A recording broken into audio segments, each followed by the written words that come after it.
Het jy al gevoel, jy word so gedruk en so verneder by die werk, dat jy geen ander keuse gehad het as om te bedank nie?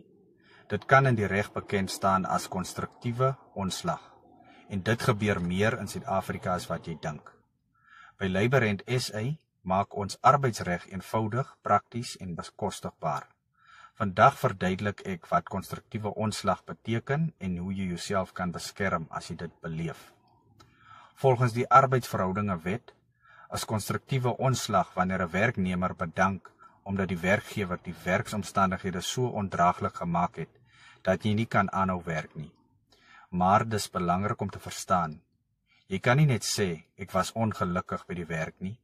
Die wet vereis dat jy dit moet bewys. Nommer 1.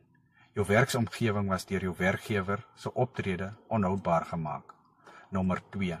Jou werkgewer het jou in 'n posisie geplaas waar jy geen ander uitweg gehad het as om te bedank nie. En nommer 3.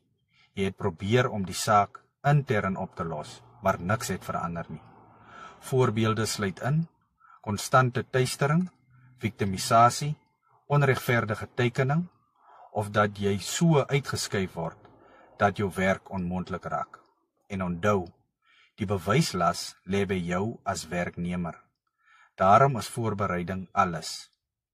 As jy dink daaraan om te bedank omdat jou werkplek onhoudbaar geword het, moenie sommer net stil wegstap nie.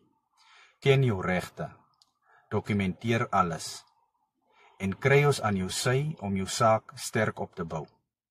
By Labour & SA sorg ons dat werknemers, sowel as werkgewers, die reg volg, regverdig en volgens die wet.